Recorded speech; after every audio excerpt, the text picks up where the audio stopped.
Ladies and gentlemen, if I may have your attention, I welcome you to this session of ORF on deciphering the role of Russia in the Indo-Pacific.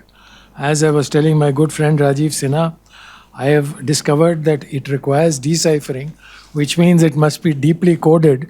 So he should have been in this chair to decode it rather than me. But now, of course, I have been intrigued by the title, so I will, with great interest, listen to our Russian as well as Indian presenters. There are four presenters today we have. We will start off with Yekaterina Koldunova, who is with the ASEAN Center in the Russian Institute for International Affairs, which basically, for those who are not aware, produces many of Russia's very capable diplomats. And we will also have Kirill Likhachov, who is, I will not be exaggerating if I say he's one of their best Indologists, except that he, unusually for that, does not reside in Moscow. He is part of the St. Petersburg University. I had the pleasure of meeting him this year, and we had a very interesting discussion, which I hope we shall bring to fruition in some kind of joint event. And of course, we have with us Professor Dr. I don't know how many other titles, Titli Basu. There's a not yet full professor. Not yet full professor. Okay, whoops, I'm running ahead of times. She's from the East Asian Studies in the Nehru University. And along with her, we have a fellow of ORF, Vivek Mishra. So Vivek specializes on the United States. And of course, even while we decipher the role of Russia in the Indo-Pacific, the most deeply coded position will be of the United States. And so therefore, he will try and explain to us how the United States views Russia's role, or does it at all expect any Russian role in the Indo-Pacific. So I will start by giving the floor to Yekaterina Koldunova to tell us, how does Russia view the Indo-Pacific? Does it recognize the term Indo-Pacific in the first place? Because as far as I know, through my conversations with some of the Russian officials, I will not say academics, some Russian officials, particularly with the Foreign Minister, Mr. Lavrov, he is a vehement opposer of the term Indo-Pacific and sees it as a US intrigue to ensnare regional countries into a anti-China position. Yekaterina, the floor is yours. Thank you very much, Nandan. Dear ladies and gentlemen, dear colleagues, first of all, thanks for inviting me to this very interesting and relevant discussion revolving around Russia's interests in the area now called Indo-Pacific by some countries and their strategic documents, India included, of course. I would like to propose 3 points and my opinion on them for the purpose of further debate today. And let me first name these points, and I will later on explain. First of all, as Nandan mentioned, we all know that from the point of view of terminology, Russian official approach is not to use the wording Indo-Pacific, at least officially, though in the expert discourse, research discourse, of course, we assess this phenomena and its strategic implications. Well, the reasoning is actually well explained in many official papers and interviews of Russian policymakers. And I don't know how far should we go into debate about of Russia's use or not usage of Indo-Pacific. But it doesn't mean that Russia doesn't have a strategic vision of what is going on in the area of Indian and Pacific Oceans. That will be my point number one. My next point will be that Russia's rejection of Indo-Pacific terminology contributed to Western narrative aimed at excluding Russia from the regional affairs. Call it whatever you want, Indo or Asia Pacific. Russia's officials tend to use Asia Pacific still, though I think that there might be some questions about it. But this narrative, I think, failed to achieve its full results, and hence we see a loss of regional dynamics with Russian involvement, both bilateral and multilateral. And quite interesting publications in the Western press. I think that some of you may have taken note that Foreign Policy in July 2024 published an article titled "Russia is a Strategic Spoiler in the Indo-Pacific." Of course, I think that's an American view of how Russia is dealing with the region. I will dwell upon it a little bit later on. And my point number three, that in contrary to the Western narrative, Russia is actually much more flexible in Asia than in Europe. Because in Europe, Russia is facing a kind of zero-sum game over Ukraine.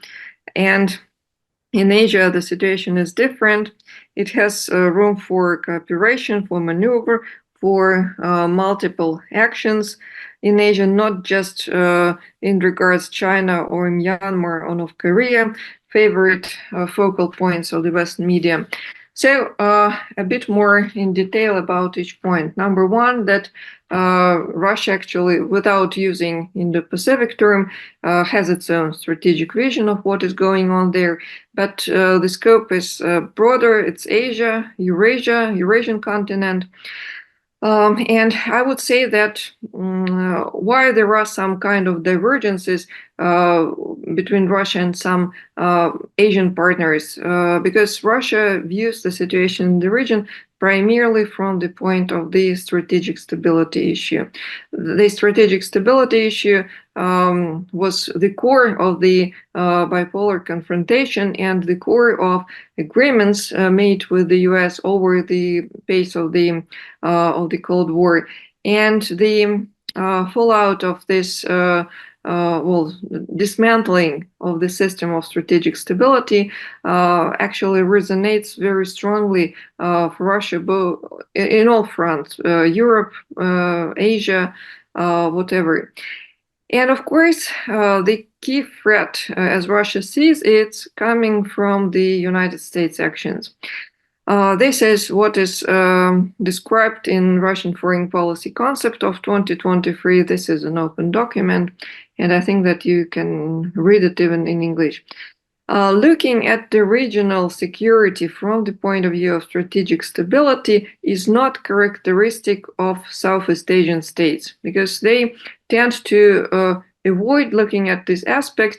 They prefer to focus on US-China rivalry or confrontation or competition through the prism of political economy, because this is what is most important for these countries. This used to be the most important aspect for these countries over the past several decades. The imperative of economic rise was the key, and for this reason, there might be a divergence between Russia and Southeast Asia in the way they see security in the region.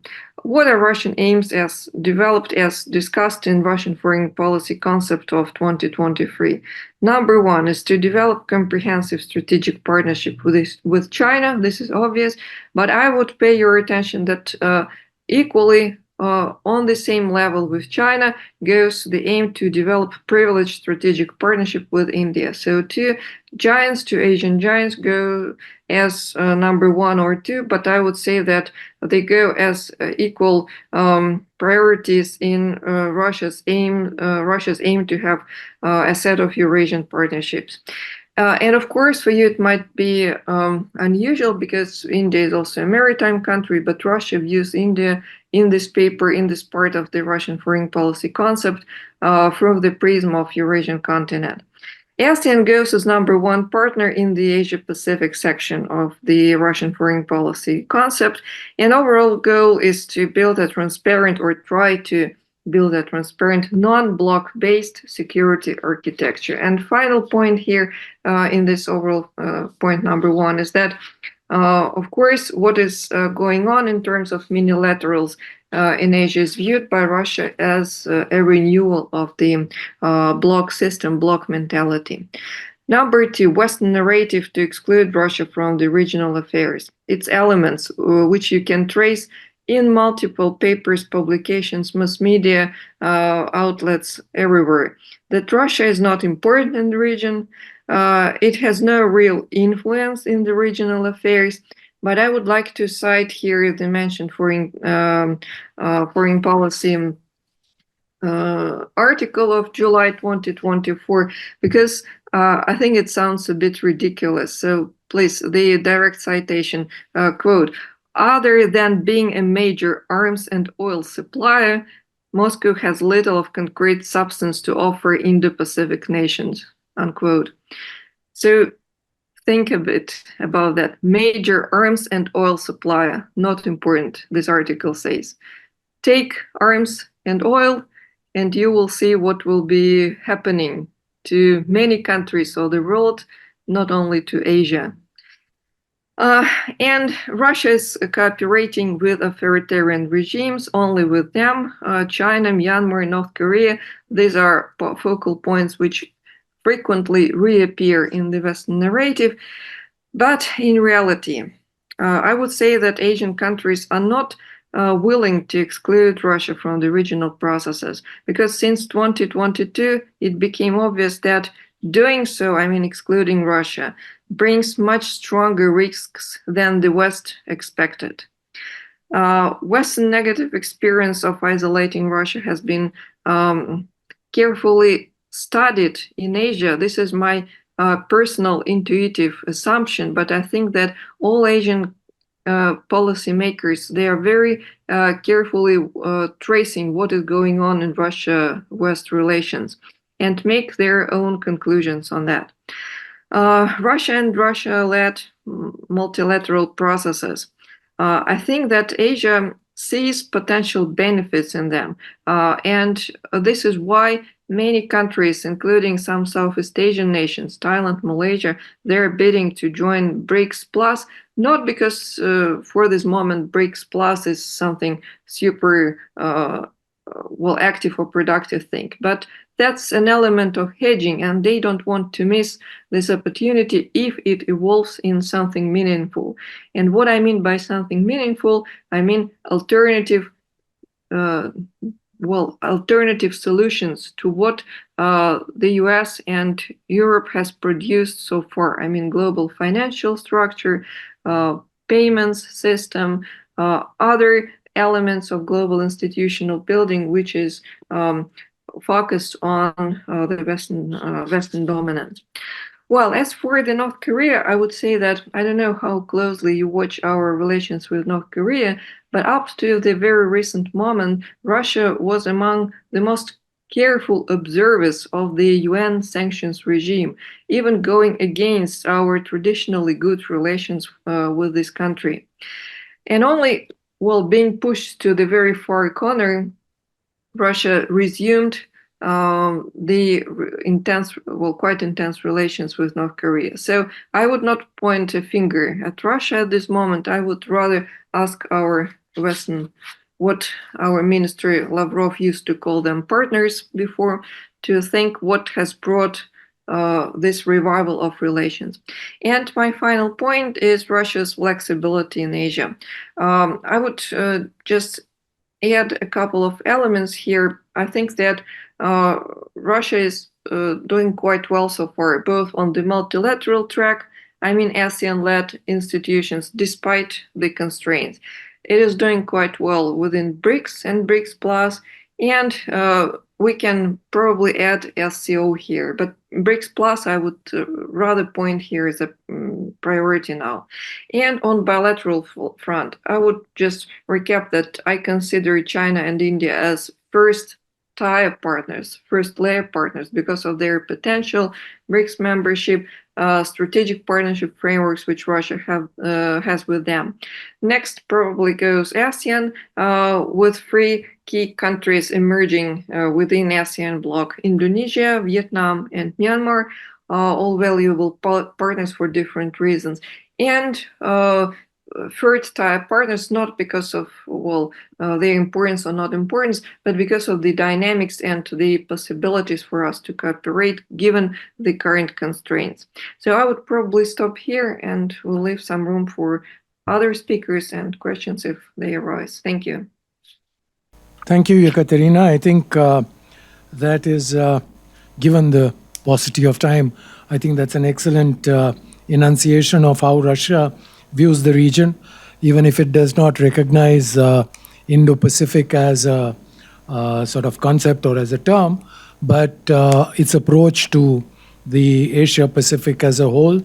And I'm glad to hear about the fact that it sees the centrality of ASEAN, if it accepts this concept at all, that ASEAN seems to be playing a very important role in this.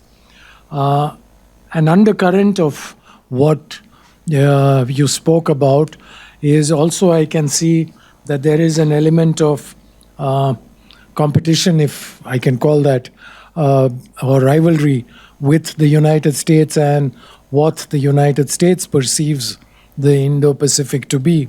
So that is a very neat way for me to move to our next speaker, Vivek Mishra. Vivek will talk about, hopefully, I have not seen his presentation, but hopefully he'll touch upon how the United States views Russia's role in the Indo-Pacific, given that while India may have its differences with Russia on the concept of the Indo-Pacific, India also has a certain amount of difference of opinion on the geographical construct of the Indo-Pacific with the US too. So maybe that could also be incorporated. Thank you. Thank you, sir. I think, the concept note of this talk had a few important questions. So let me pick on those questions and start on how does the United States view this region? How does the US look at this region in terms of a strategic concept, as well as in terms of a competitive domain where Russia is an actor now? And I think so. One of the reasons why we have taken up this topic to discuss today is because of a changed perception. And to my mind, that the Russia-Ukraine war or the Russia-Ukraine conflict is that precipice where I think where a threat perception in the US sort of changed. And if you look at the documents before the conflict and after the conflict, there is some stark differences in terms of how the US has enunciated its position on Russia vis-a-vis the Indo-Pacific. So I think if you broadly look at one of the main pillars of that changed perception is a collective security approach. So if you look at the European continent, the US perception about collectivization of security, which consolidated itself after the Russia-Ukraine war began and continues, I think that same framework is sort of now being applied to look at some aspects of security in the Pacific theater. Although there's a big caveat that some of those, of course, the framework completely differs in many ways. So, but there are instances, for example, the NATO trying to open a liaison office in Japan, with the attempts of which, of course, failed. But there are undercurrents of approaches where the US is sort of looking at the Asia-Pacific as being a potential ground for replicating that collectivization of security framework in the Asia-Pacific. So NATO is, of course, trying to find new grounds. And needless to say that the characteristics of that collective security approach will be completely different.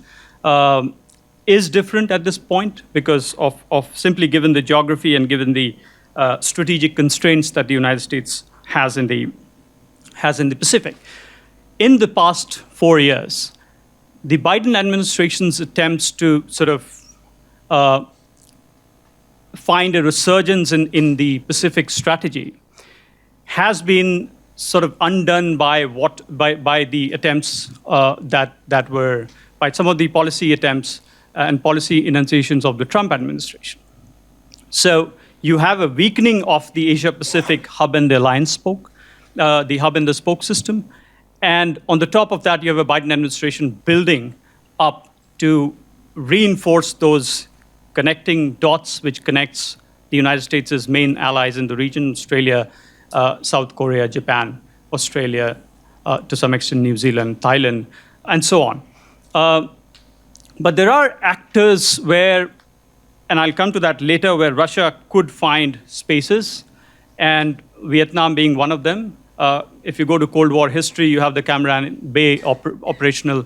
Again, the possibility of Russia operating a base right now in the Asia-Pacific is very, very low. But I think, given a history, there is a context to be made here. So I think first point is that the U.S. assessments of both Europe and Asia-Pacific is sort of coming together in many senses. Let me touch on the second question, which was, where does the Russia-China axis position itself in the U.S. assessment of things? And now, increasingly, if you look at the U.S. strategic documents, particularly the NSS, the National Security Strategy, the NDS, National Defense Strategy, Nuclear Posture Review, and indeed the Indo-Pacific, which doesn't find the mention of Russia, but indeed has paragraphs which refers to Russia in many ways. So the Russia, China, North Korea hyphenation has found an increased space in the documents of the US. And the United States has mentioned that the security environment, because of that, because of the presence and the activities related to these three actors, considerably stands changed. So it talks about increasing deterrence vis-a-vis the PRC. Of course, PRC being it calls China the pacing challenge of this century. That's the term that they use. But again, in the same breath, they talk about Russia as an acute threat. So that's a change from the last, I would say, n number of years, at least 6-7 years or a decade. So the NDS, which is the National Defense Strategy, calls Russia an acute threat in the Indo-Pacific theater, because it simply links the Russian presence and potential, both security and otherwise meaning cyberspace and cyber and space, with the potential that China has in that region.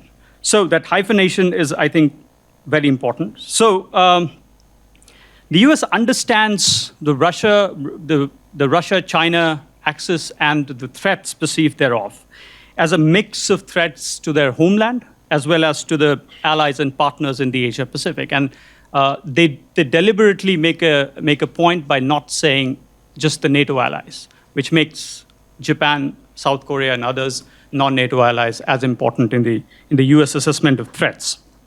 And what are these threats? So just to read out some of these, one is the long-range cruise missile threat, cyber and information operations, counter-space threats, chemical and biological weapons, undersea, and gray zone. In the gray zone, interestingly, you have a deep hyphenation of Russia and China in the U.S. assessment of threats. So how does the U.S. really plan to, in its strategy, really plan to counter these threats from Russia?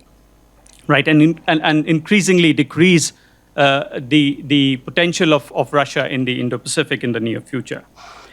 Two main strategies by which really the U.S. points at how it's going to take it forward. One is integrated deterrence, which means working through a network of alliances in the Asia-Pacific across security domains. The second is, interestingly, campaigning. Campaigning is a strategy which they highlight by saying that it is a series of initiatives taken, security initiatives taken, consistently over a period of time with the potential, with a particular aim, which is to secure the domain. So campaigning and integrated deterrence is something that they point are a combination of strategies that is pointed towards the Russia, China, and North Korea axis in the Indo-Pacific to reduce the threats. And the other strategies that some of the NATO allies that US intends to work with, and not just in the area of operational area of responsibility of the NATO, but outside it, is one, of course, US wants to lead the efforts in this direction vis-a-vis other countries, and that's Russia. Enabling other partners, and that requires the US to enable other partners such as those in the Asia Pacific, and of course deepen interoperability.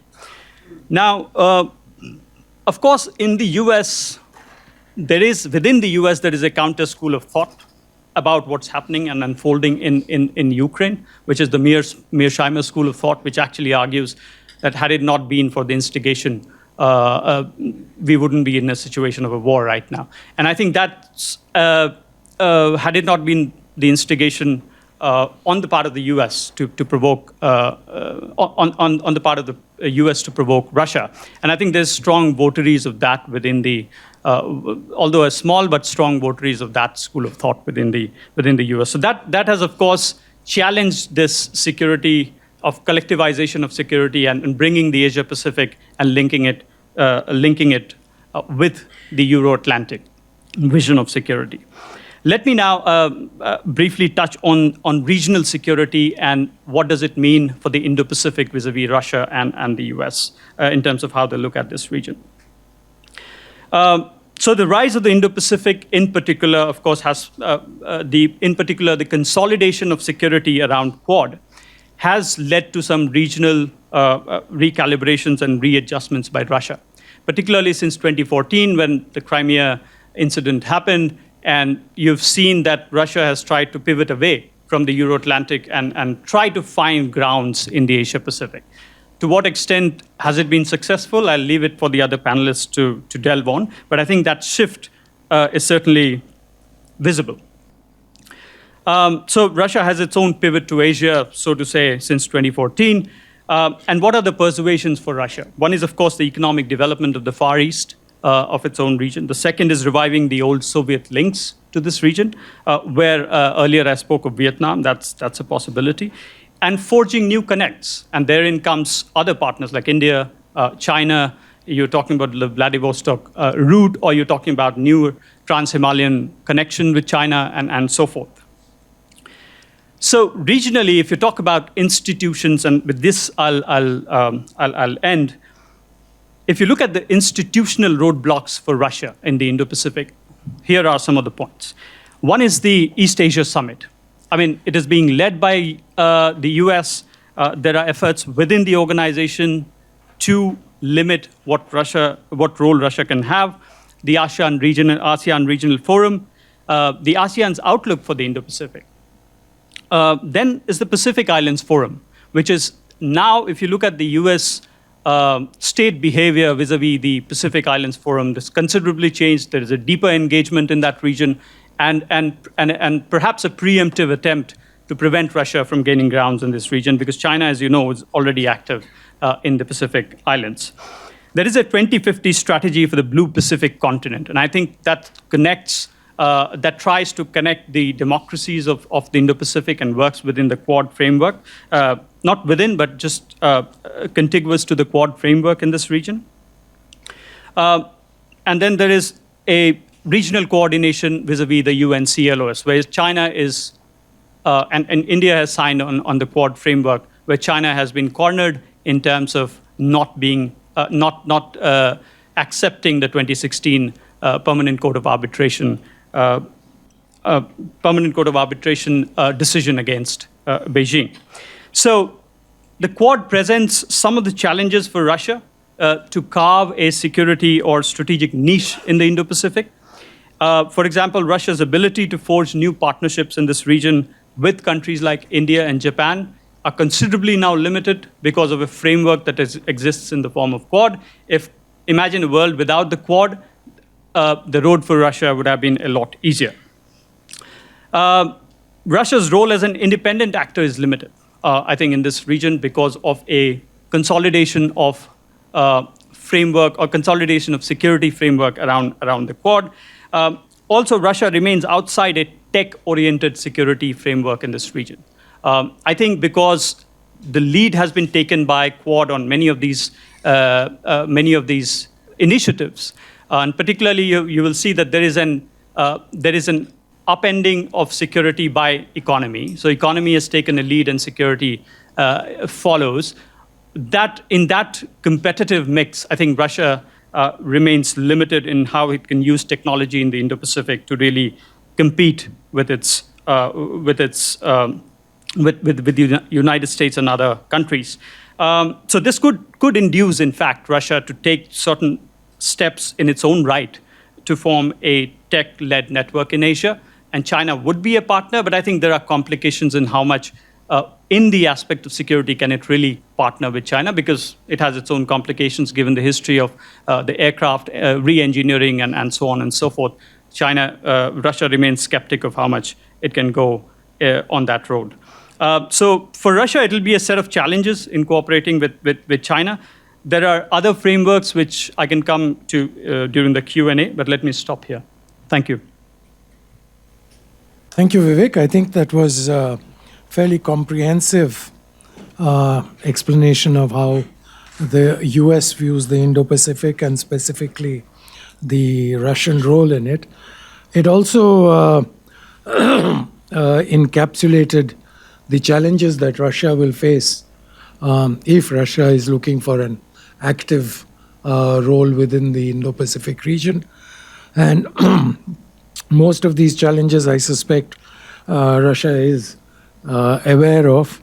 And of course, I think you're right in saying that given Russia's involvement in a military action in the Ukraine, the war in Ukraine is also going to be a limitation on its ability to project a profile within the Indo-Pacific.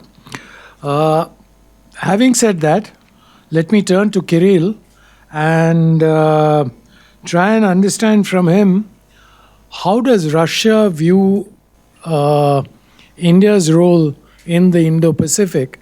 And the reason I'm asking this is because India has several times put on record its desire for greater Russian involvement in the Indo-Pacific.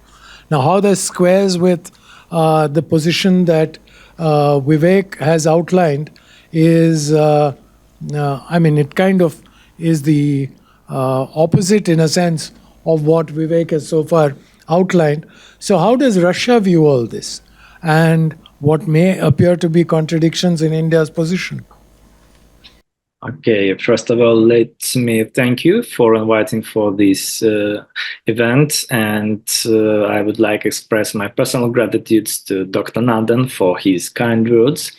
I'm not sure that I can give a comprehensive answer to the question raised just and I think that I should touch upon certain points, maybe some actual state of things in bilateral issues, or maybe some strategic points that that touches upon the situation from the Russian official governmental structures and from my personal views. So it is evident that over the past year, the implementation of Russia's pivot to the East strategy has become a necessary response to the tightening of anti-Russian sanctions by the United States and the European Union. So the issue of sanctions and and their influence on the situation is remarkable. So the Indo-Pacific region has become strategically crucial for Russia's political and economic development, necessitating increased involvement in this region from Moscow. So Consequently, Russia's bilateral and multilateral relations with Indo-Pacific powers, especially China and India, of course, but also Vietnam and recently Myanmar to some extent, these relations are gaining greater importance in analyzing Russia's current foreign policy priorities. Of course, I'll touch upon Russia-India ties later, but first of all, I should mention already discovered by Dr. Koldunova, foreign policy strategy of 2023, version of 2023, because according to this document, Moscow plans to focus more on the Asia-Pacific region, and this region has moved from 7th place in the version of foreign policy strategy of Russia of 2016 to the 4th place last year. And the Eurasian continent, with a specific emphasis on China and India, has now risen to 3rd place, which traditionally was held by the Euro-Atlantic region.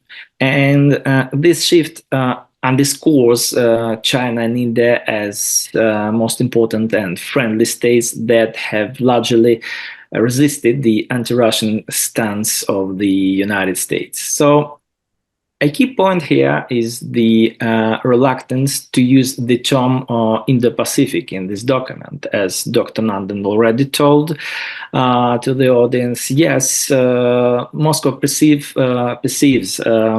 this concept, this wording, primarily as an American strategy for containing China, rather than an Indian concept for expanding influence in the Indian Ocean. And Moscow views American minilaterals, Quad and AUKUS, of course, as part of the American strategy to contain China in Asia, and also to draw India into this anti-China alignment. Regardless of the November elections outcome in the United States, to my mind, the White House is likely to adopt a tougher stance on containing China across all strategic areas and trade, logistic projects associated with the Belt and Road Initiative and actually Chinese presence in the Pacific. And this worsening antagonism is likely to push Moscow towards deeper alignment with Beijing, even though China is reluctant to take on significant risks associated with secondary sanctions or provide military technical support for Russia. For China, trade with the United States remains more critical than discounts on Russian oil or expansion into Russian consumer markets, as demonstrated by the new sanctions against Moscow exchange introduced on July 12th, and a later Chinese response. Well, in August, we see the situation that the Russian banking system is experiencing a growing deficit of yuan amid widespread refusals by Chinese banks to process payments due to the threat of American sanctions. So in this context, my first point is rather controversial, but it seems that the conflict in Ukraine is to some extent paradoxically preventing further military political rapprochement between Russia and China at the moment. For China, American involvement in Ukraine crisis seems to be rather beneficial, as it shifts Washington's focus and allows China to better prepare for potential future confrontation with the United States, maybe not confrontation, but competition, hard competition in the Asia-Pacific region. Moreover, it does not appear that Moscow would support China in case of a military confrontation over Taiwan in future. Furthermore, Russia's foreign policy strategy of 2023 places the Arctic above China, above India, and the Asia-Pacific region itself.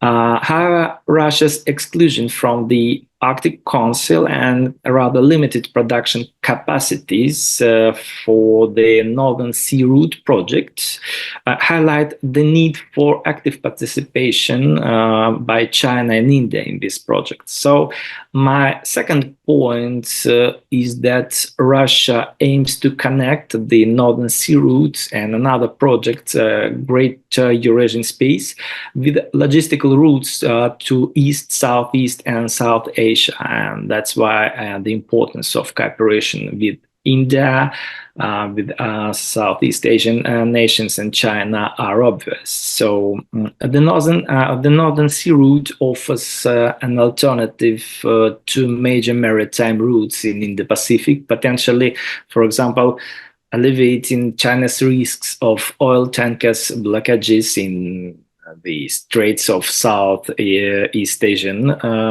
region, maybe Malacca Strait, for example.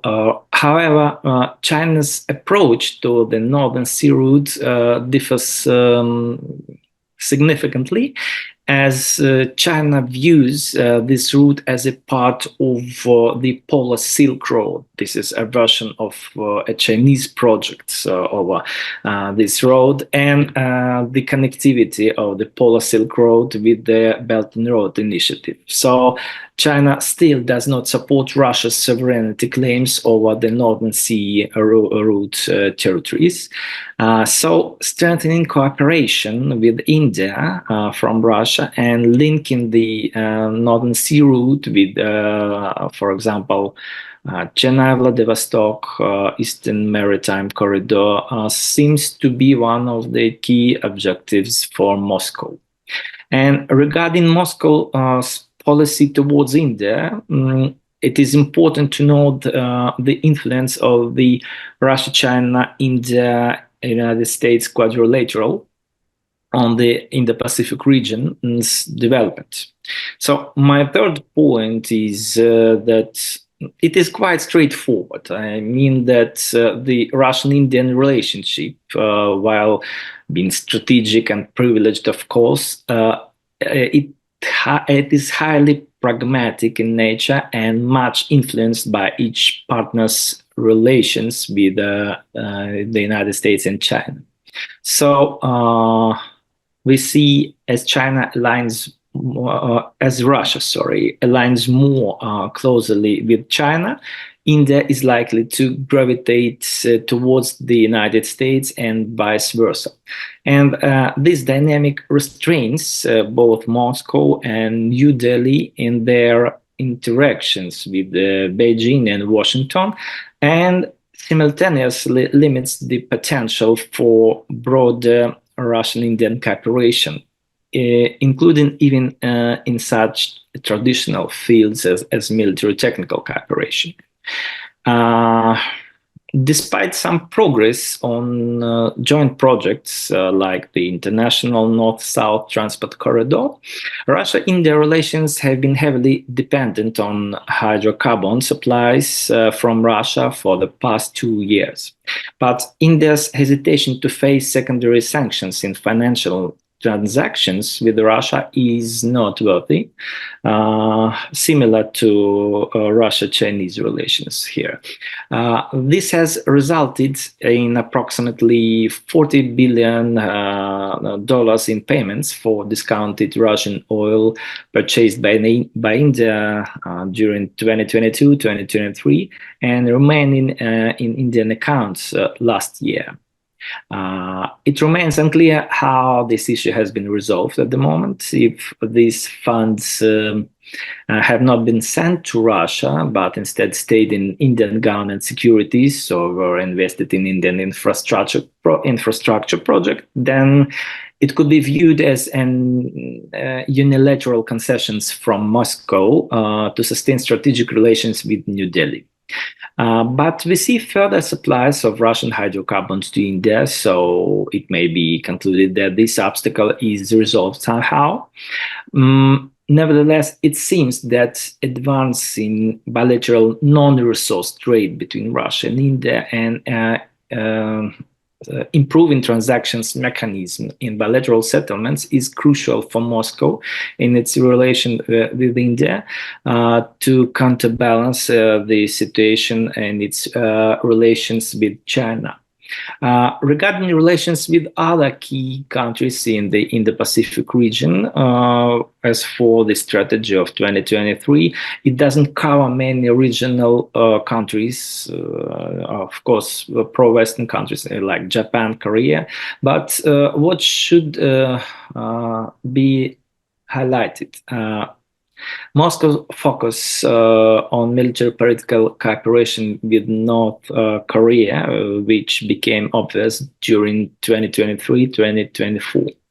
And my fourth and last point here is that the Moscow-Pyongyang Defense Pact shift the balance of power in the Indo-Pacific region and could negatively impact their relations with China to some extent, as North Korea patron Beijing is unlikely to support Pyongyang developing new alternatives through closer ties with Russia, both military, political, and trade economic. The Russia-North Korea treaty, as experts say, allows Moscow to avoid assisting North Korea in border conflicts or other skirmishes, while establishing a framework for North Korea's support of Russia in the Ukraine conflict. However, the potential development of North Korean soldiers in deployment of North Korean soldiers in Ukraine, or the usage of North Korean workers in Russian industries under the renewed defense pact seems quite doubtful and raises many questions so far. Actually, there are so many other issues we could touch upon, but I mean the BRICS plus the orientation of Russia to the certain Asian countries and so on. But I think that these actual obstacles which may be found within the bilateral or multilateral relations should be also named during our further discussion and Q&A session later.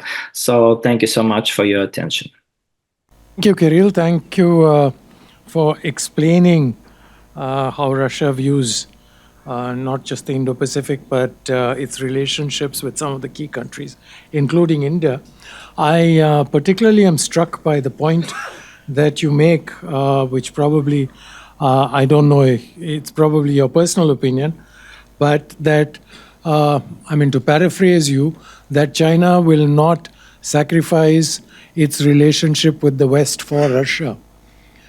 So I would tend to agree with that, because China's economic development, its entire rationale has been has been laid on a foundation of cooperation with the West, and therefore even its future development is like Siamese twins, inextricably connected to the West.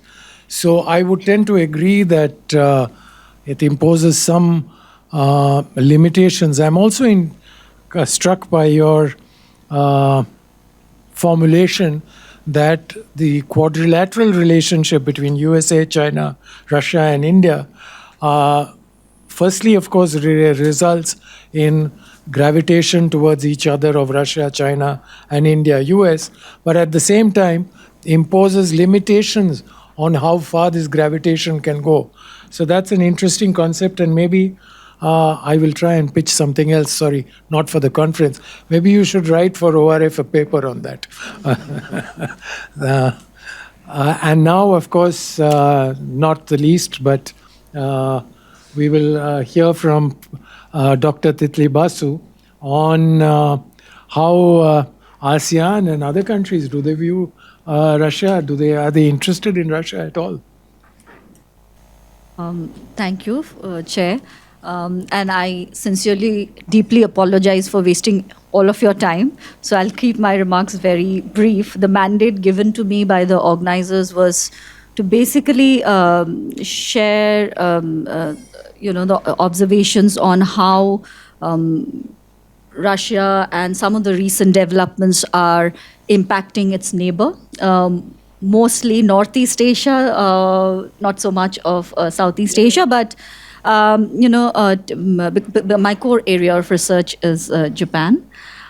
So essentially what I intend to do is limit my remarks essentially to three points.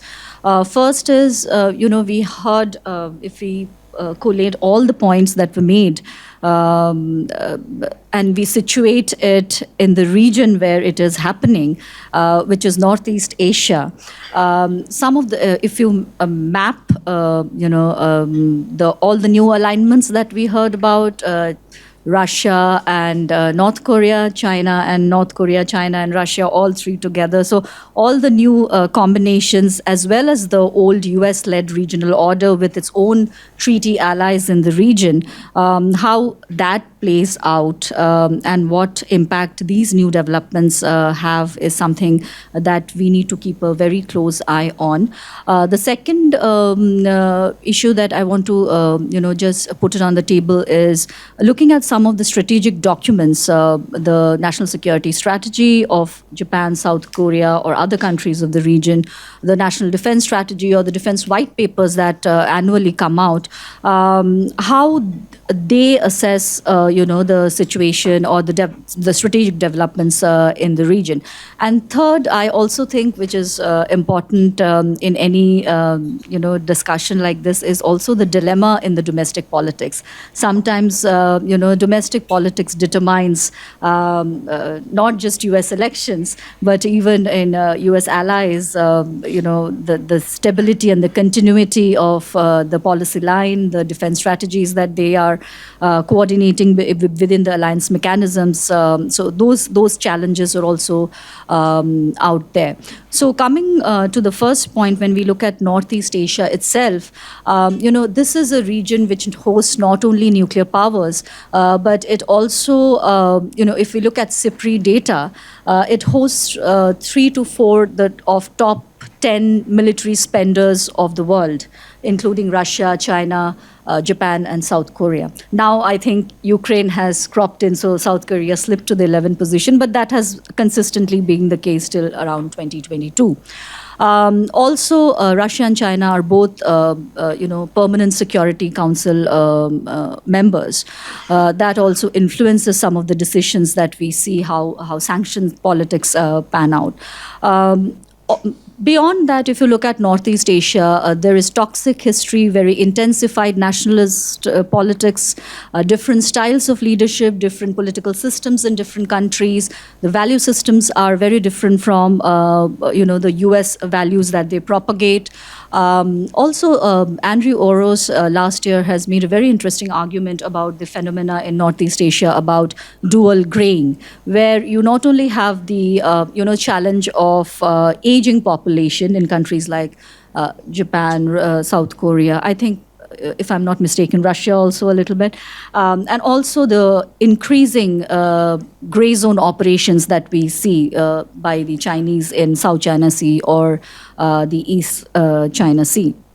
So essentially, the US-led post-war order, the San Francisco, system of hub and spoke alliances that the region is very used to, it is getting tested very severely.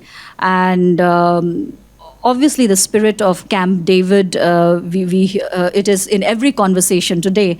And we have recently seen the defense ministerial dialogue where, again, the defense ministers of US, Japan, and South Korea have, talked about grave concerns about the new developments from Russia and North Korea and China, or the alignments that are forming between these countries. But at the same time, we also have to realize, this is a very fragile arrangement that US and its allies have come to, because if we look not too far ago, two US allies of the region, Japan and South Korea could not see eye to eye on any of the issues because of domestic politics and very strong historical baggage between them.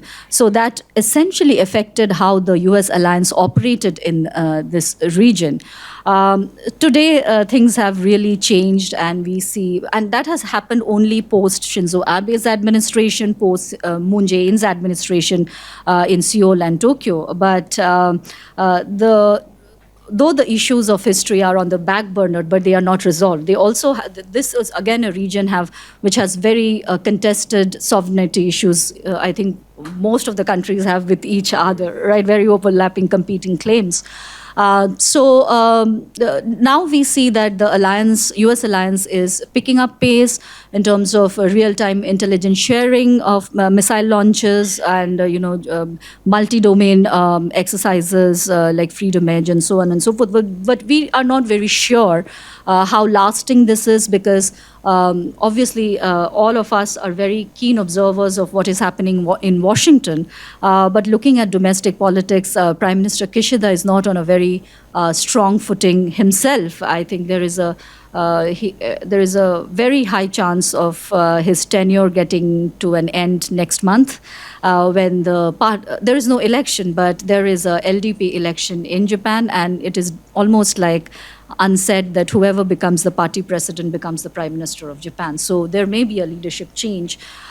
Similarly, if you look at another ally of the United States like South Korea, the April election results are not very comforting for the president, so things are not very smooth there as well. And then if you juxtapose it with, the China, Russia, and North Korea, the developments that they are bringing into the region, it is not adding to any stability anytime soon. Essentially, again, all these three countries are subject to some form or shape of sanctions, international sanctions. There are nuanced differences between them, but I think one thing that is common between the three countries that they don't like US-led regional order or what they call the Cold War structures that are still continuing in place and going quite strong. They do not like the US treaty alliance systems that work in the region after so many decades of the war. So that is a common point that brings them together. The second point, talking about the strategic documents of NSS or National Defense Strategy, I think Dr. Mishra has reflected on the US part. Let me just build on US allies part. If we look at Japan, Japan's first national defense strategy came in 2013. That is right after Shinzo Abe came to power in 2012. But that is not to give credit to him, because national security strategy is a document that is a product of many years of deep strategic thinking. But nevertheless, it just the time coincided like that. And if I compare the original national security strategy assessment that Japan had towards Russia or towards the region, and compare it with the recently revised one in 2022, the world has changed completely. Not just because of Russia's the developments between Russia and Ukraine on how they feel about it, but also 2013 was a time when this entire free and open Indo-Pacific was not there. There was no pandemic. The US Sino-US strategic competition was not this intense or not this well defined. So world has changed for all of us, but particularly looking at Japan's assessment towards Russia, when I read Russia, all these policy documents, as well as writings from scholars and researchers like us, do talk about Japan facing a three-front kind of a crisis, both from North Korea, China, and now Russia. But 2013 assessment of Russia was very positive because Abe was very favorable towards developing a relation with Moscow, essentially driven by the objective of resolution of Northern Territories dispute, what is also known as the Kuril Islands, and also conclusion of the peace treaty. That is why we see a very different reaction from Japan when Crimea happened, and a very different reaction from Japan when Ukraine happened. The 2013 strategic document talked about advancing relations with Russia across sectors. But, today, Japan from the G7 countries and from the Asian countries have taken a lead to kind of, build the narrative on Russia's, Russia's invasion of Ukraine. That is very unlike Japan. And its defense white papers have very strong assessments, like Russia has shaken the foundation of international order. And we all know that he has made a very successful global campaign about Ukraine today can be East Asia tomorrow in the context of Taiwan. But that also he's driven by his own national security objectives about keeping U.S. invested in the region, because U.S. resources and energy is kind of draining with so many fronts open. So essentially, if you look at how some of U.S. allies like Japan looked at Russia back in 2013, 14, even one of the biggest criticism of Japan during 2014 Crimea annexation was that it was very reticent, very reluctant, very mellow on its sanctions. There was also some scrutiny about entities and officials who were on the sanction list of the United States and European Union were frequently during that time traveling to Tokyo. So probably they were never sanctioned. So these are some of the discussions back in the day. But today they have not only given $12 billion plus humanitarian aid because they have certain restrictions on their constitution. They are one of the foremost Asian countries, I think, who have been quite fast in making it very clear to not just Washington but also NATO, and then coalescing the two theaters, not separating Indo-Pacific from NATO. So and also engaging NATO more deeply in terms of individually with UK, with Germany, with France. There is a lot of developments that are happening. Similarly with South Korea as a US ally, if we look at their national security strategy in 2023, they also are not very comfortable with, given the dynamics of the Korean Peninsula, not very comfortable with, essentially their underlying argument is this whole China, North Korea, Russia coming together, working together on different issues and coordinating their operations and doing more military exercises together bilaterally or trilaterally is undermining some of the efforts of denuclearization of the Korean Peninsula, because both Russia and China are UN, as I mentioned, UNSC permanent members. So it is quite beneficial for North Korea to kind of keep them on their side. And thirdly, very briefly, I would also underline the importance of domestic politics in each of these countries. We only hear sometimes the government position or what the chief cabinet secretary or the prime minister is saying in a G7 Hiroshima summit or in the Quad summit or so on and so forth. But it's not a monolithic kind of a discussion or debate within Japan. There is a voice, though minority voice, about what should have been Japan's position vis-a-vis Russia's invasion of Ukraine. For example, besides Prime Minister Abe, there are quite a few cheerleaders of Russia within Japan. For example, to a previous Prime Minister Mori, Prime Minister Hatoyama, they all have been very vocal.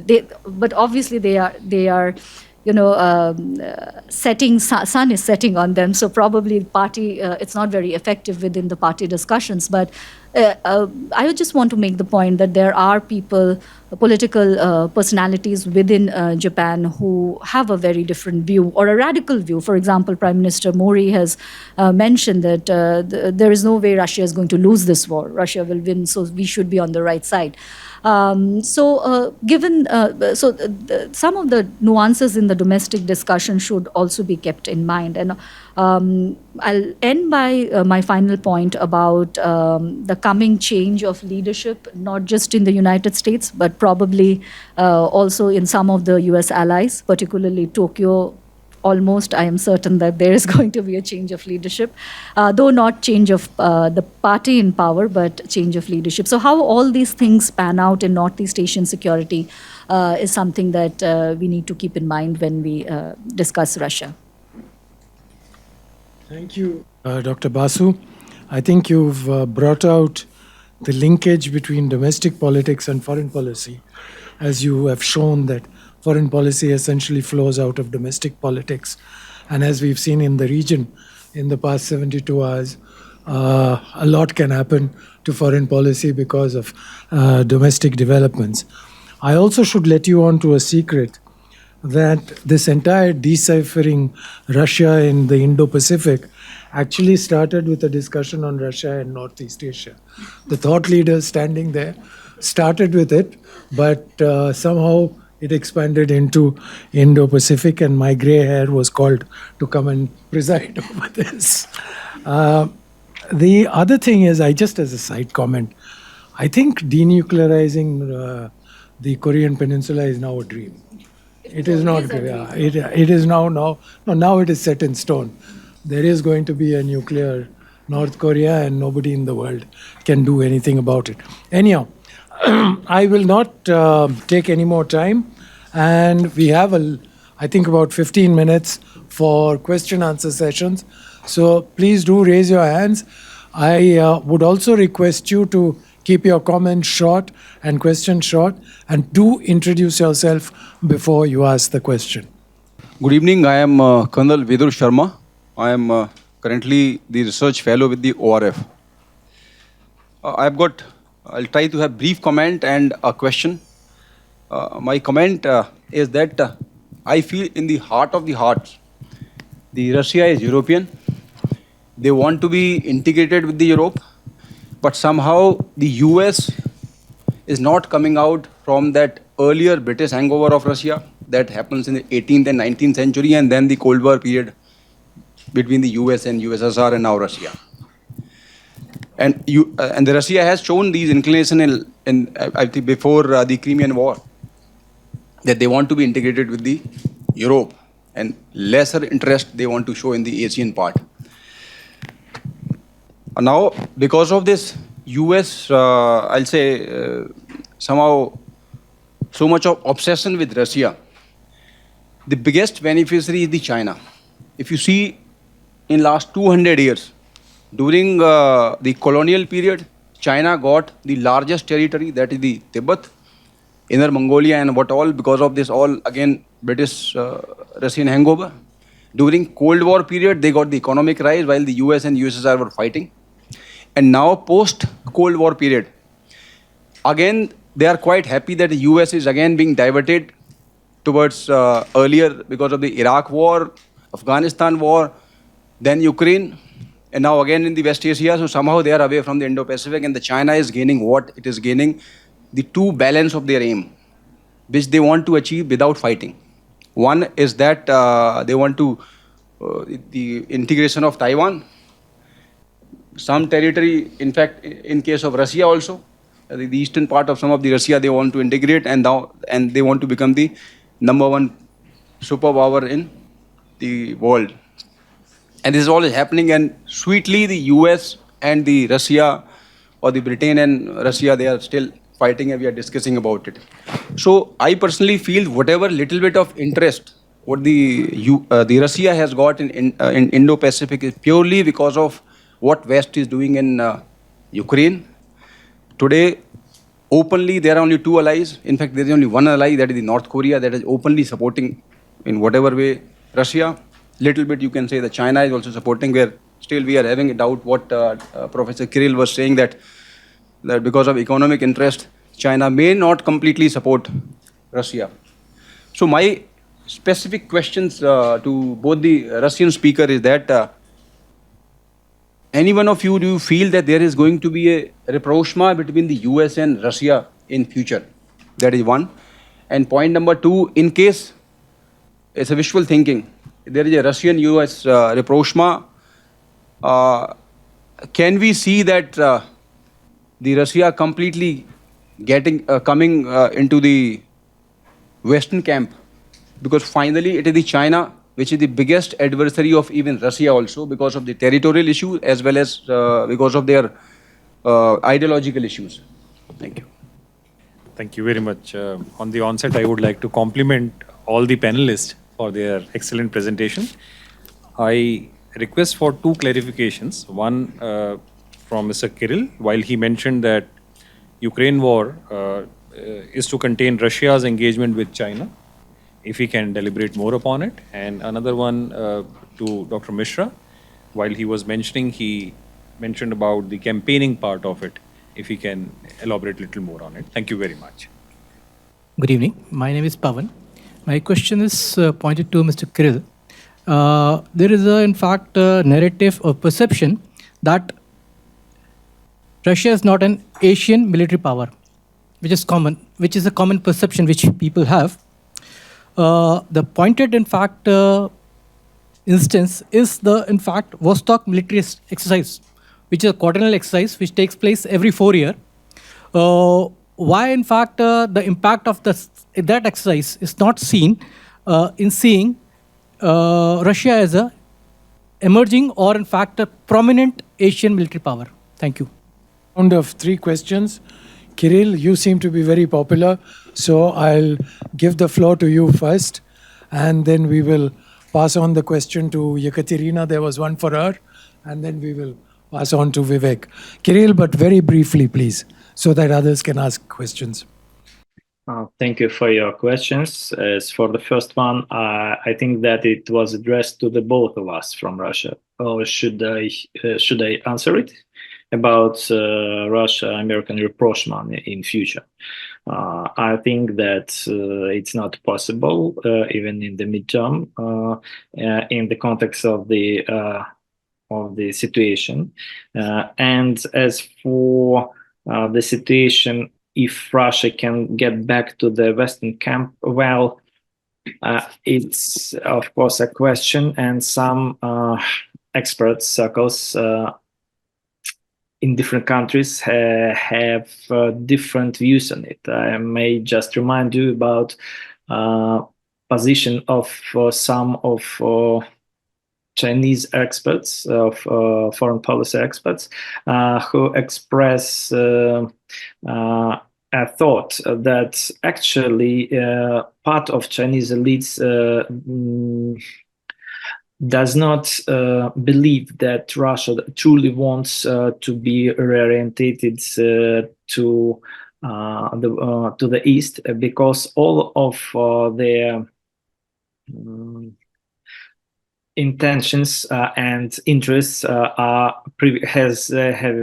been previously focused on the West, and so they perceive that Russia mostly is European-minded countries. So they do not believe that if situation somehow is resolved, I mean, with the Ukrainian crisis, then Russia would still follow the strategy of turning to the east. But it's a matter of bigger discussion, of course. As for the second question about why China is using the current situation with Russia and the Ukrainian crisis, or what do you particularly mean? Can you specify it?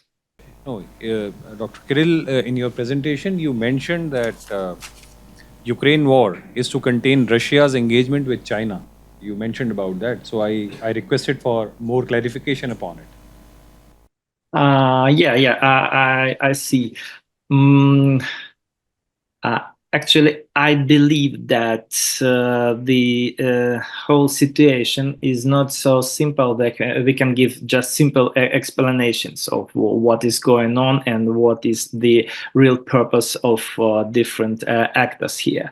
I just meant that this situation is usually described as the base for deeper Russia-China alliance. But it is not so simple, and I see it as a more complex subject when this alignment is not a matter of just willing of one side of this partnership to be with the other side, because these factors are more dependent on the relations between China with other countries. So I think that the whole situation can be used by China in case if a coming threat from the United States is getting bigger, and that was the point I just wanted to describe. But I understand that it is rather controversial one. So, do you satisfied with my answer? To write a paper for ORF on it. Only then will there be satisfaction. Interestingly, this is the answer on rapprochement with US has come from a person who sits in a town which is called the window to Europe, right, of Russia. So, Yekaterina, floor is yours. Thank you very much. These are interesting but quite expected questions, because my Asian colleagues and friends from Southeast Asia, they often ask, are you serious about turning to Asia? Are you serious? Are you truly serious about that? Well, since we don't have much time, I thought about short answers to Colonel Sharma's very important questions, to put jokes aside. So whether US-Russia rapprochement is possible. You see, again, like Kirill, I don't see it as possible for many reasons, but I would single out just one, and that is that the US so far has not developed an instrument to accommodate other strong countries. And whatever line of partnership you look at, I mean US partnership, you will not find any equal footing in them. So US is benefiting from Europe right now, putting Europe on the front line of confrontation with Russia. US is benefiting from making Japan subordinate. US is, getting quite a lot of benefits from these asymmetric partnerships. NATO is an asymmetric partnership, and whatever is developing in US-Europe relations now, it is not for Europe's best. On whether US will be able to have such relations with China, whether it will be able to accommodate China, is a big question. I do agree that China is really wanting to get what it wants without fighting, but that's a huge question mark, whether US will be able to accommodate rising China. And my answer, judging from what I've been observing for the past years, is no. China is very skillful in navigating this relationship, much more skillful than Russia. But a huge challenge for US-China relations is still ahead. On the second part of your question, Russia's willingness to get back to the Western camp. Well, but of course, there are many people who are still dreaming in Russia that everything will get back to normal. But sanctions, and specifically the many rounds of sanctions after 2022, gave us a huge reality check. After 2014, after Crimea, everyone was more or less, reluctant on reorienting towards Asia, towards elsewhere, developing self-sustainability, etc. After 2022, well, it became quite obvious that nobody will be, willing to observe the right of, human rights. If Russians are concerned, our oligarchs are getting lots of troubles from the West.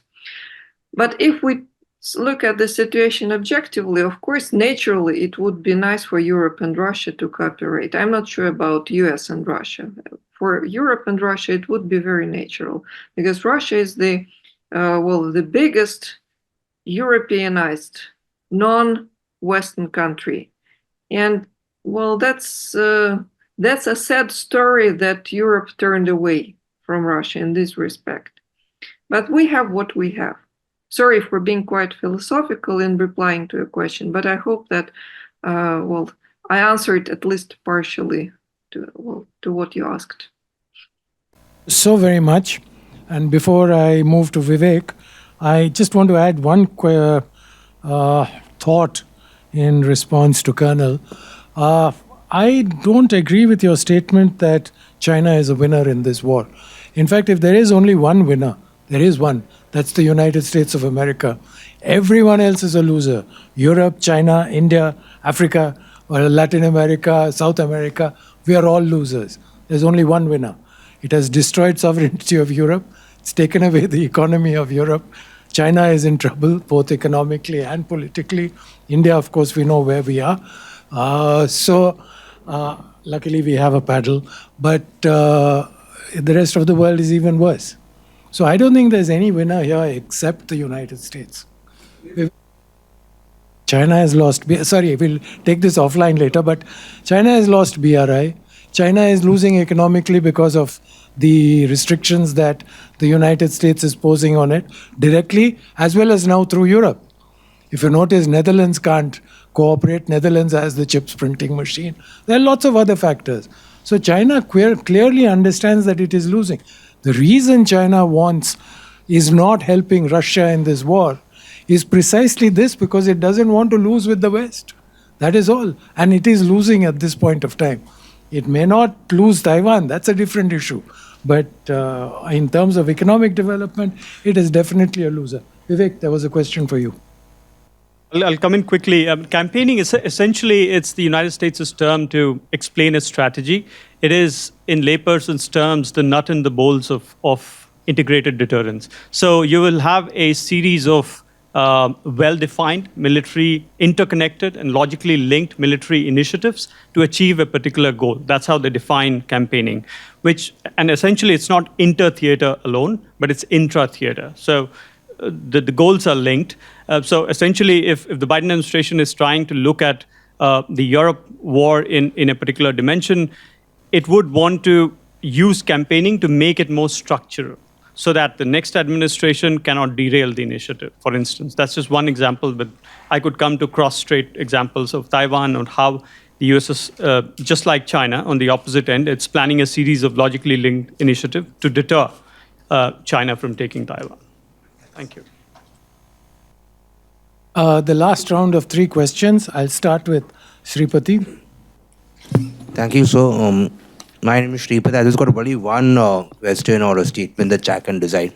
Is that when you're talking about the Indo-Pacific, why isn't much focus not being given to the Southeast Asian countries? Because given the space that they occupy, they can swing in any which direction they want. Yes, in Northeast Asia, there is a degree of what I will call strategic stability.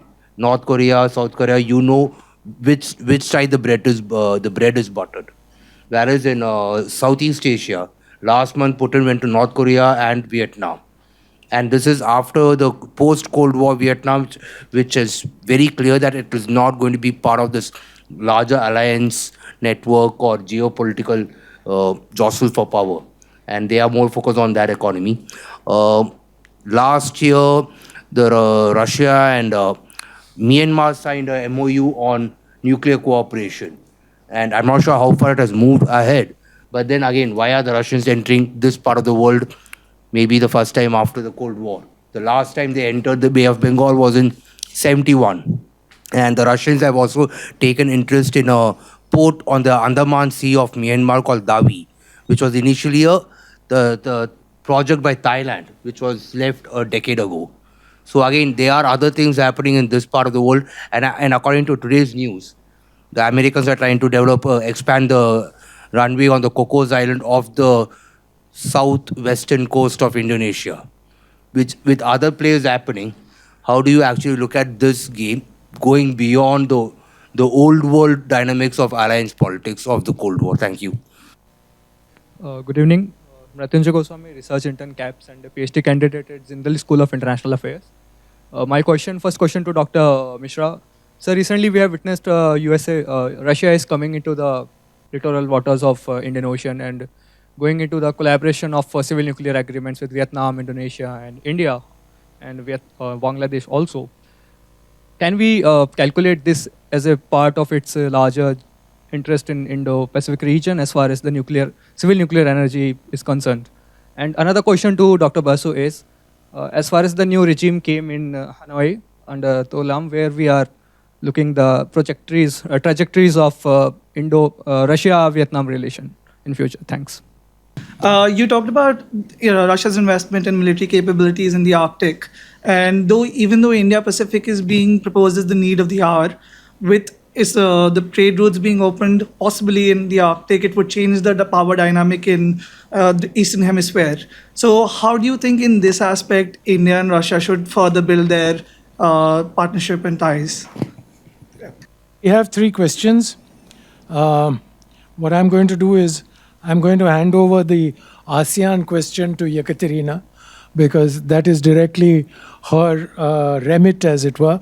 And the question was by Shripati that why is it that we are not paying enough attention to ASEAN in the Indo-Pacific, because Russia also has an important role to play and has revived its relationship with Myanmar, with Vietnam and several other countries in the amongst the ASEAN, the Southeast Asian countries.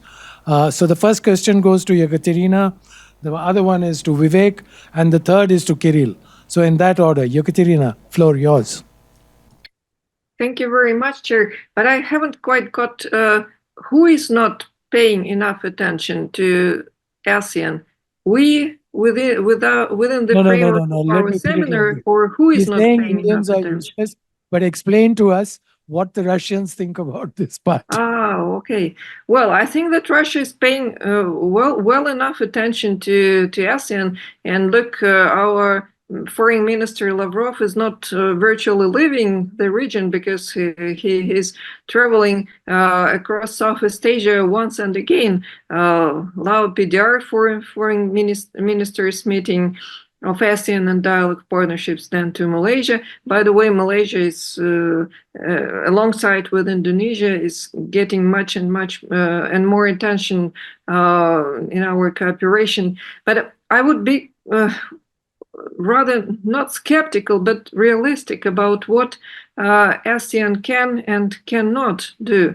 We all know that that's a very smart institutional platform, very inclusive, and I cannot but praise Southeast Asian countries for resisting a huge pressure to go away from this inclusiveness, which they didn't do. But at the same time, there are certain limits for them as well. Yes, they geographically can reach out here and there in any direction, but these are countries which still bid for economic development. They have huge internal domestic tasks to solve before they will be capable enough to that to that level as India or China are internationally. And they are at 10. They have to agree among themselves. And there are huge divergences within ASEAN, and they invest lots of efforts, lots of energy to make these divergences, to keep these divergences at bay. Myanmar is deviating now. Myanmar is challenging the ASEAN unity, of course, not willingly, because of the seriousness of the domestic problem Myanmar faces. But still, so there are possibilities, but there are also constraints in what ASEAN can do as an international actor if we look at ASEAN as one. Thank you. To Kirill, I'll ask Professor Basu if she has any thoughts. Dr. Basu, sorry. I'll just add one point to what already my Russian colleague has mentioned. I think when we look at Southeast Asia or ASEAN, though those two terms are not interchangeable, but I feel that that theater is so contested. It is one of the primary theaters where Sino-US strategic competition is panning out so well. And if you look at all the trade, investment, supply chain data, if you decode them, China is somehow way ahead. You may see the optics of East Asia Summit or ASEAN Summit. Sometimes US president doesn't even care to attend those summits, irrespective of whoever is the president. But in terms of hardcore economic data, also there's, because geoeconomic tools are also important in terms of infrastructure politics. If you look at, US is nowhere there. No, nor is Russia, nor is India. It is a game that is happening between China and and Japan in terms of quality infrastructure. But even if we look at, how much the Southeast Asian nations, they host important slogs. They are rising economies. They are very smart. If you look at the annual survey that gets out, I think it's called that ICS annual survey that comes out every state of Southeast Asia, right? So they are not willing to choose between, US or China or anybody.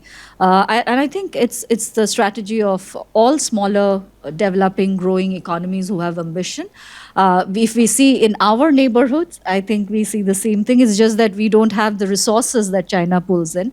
So ASEAN, and also ASEAN, I feel that there is a lot of dilution of, this term of ASEAN consensus, ASEAN unity. When you see it at play, sometimes you feel that the power of building the narrative or framing some of these complex issues. There is a Philippines, of course, there is a Vietnam, but at the same time, you don't see those reflected when, as a regional grouping, they are coming in because money matters. So unfortunately, in geoeconomics, I would say China is way ahead in ASEAN. Add a point here. That's a very interesting point to make. And another advantage that China has in Southeast Asia is the fact it has a diaspora in each of those countries, which makes it so much more easier for it to carry out its own influence. Of course, it's got deep pockets, but the diaspora is a key element which the Chinese use very, very effectively. I have to explain that Mr. Rajiv Sinha has the right to intervene, being my senior colleague. So, but please, no one else attempt this, because then my Stalinist tendencies will come to the fore. and I am glad actually that I asked Dr. Basu to comment on this, because she's very nicely brought out the point about, India has to learn the lesson that it does not have copyright on non-alignment. All smaller nations are beginning to enjoy the joys of non-alignment, of playing bigger partners against each other. Kirill, the floor is yours. Yes, thank you. I'm also thinking that this phrase "money matters" can be used for many of the aspects in between the relations of Russia and India, and connecting it with a question about prospects and purposes of Russia-India cooperation in the Arctic. I believe that Russia alone just can't afford to develop this project without close collaboration with those states who are friendly and who may be interested in this project. So I see that India can be interested, and India may discover different much needed instruments and ways to get to different other markets via northern route, and especially as for cooperation in the field of Russia's supplies of oil and gas, natural gas. I mean that, for example, the LNG2 project, which is now stalled due to the sanctions, is a way to get gas to India via this project, and it is one of the best way to get better prices and to get diversified all these supplies from different world suppliers. So I'm not sure that I'm good enough to discover all the prospects and obstacles within this project, but I'm on my way because I see this issue one of the main for further cooperation between India and Russia, despite all disagreements and difficulties. Thank you. And the final, Vivek. So yeah, Russia has a definite sort of interest in terms of energy, which is trying to renew in many ways. So if you, like I said in the beginning, there are patches in the Indo-Pacific which sort of brings Russia, and that's why we're talking about Russia in the Indo-Pacific, and which Russia will try to explore the potentiality of. So I think to that extent is right, but I think the question to my mind is not one of Russia striking these deals, but one of sustaining those deals. Because if you're signing civil nuclear deal, you will also have to think of nuclear fuel, etc. And it makes sense for Russia because studies have now pointed that there is a resurgence for nuclear energy, and particularly that makes sense for Russia, which is asymmetrically a carbon-fueled country. So I think that overall, in the overall scheme of things, it sort of makes sense. Thank you. We've run out of time, as it were. I'd like to thank all of you for attending this. I would also like to thank our participants, Yekaterina Koldunova, Kirill Likhachov, Tiltli Basu, and Vivek Mishra, for at least taking away some of the cobwebs, if not all of them. I would suggest that using our own brains, we may find more answers, but for that we have to read, and read. And let's give a hand to our presenters. Thank you so much. Thank you so much. Goodbye. Thank you. Goodbye.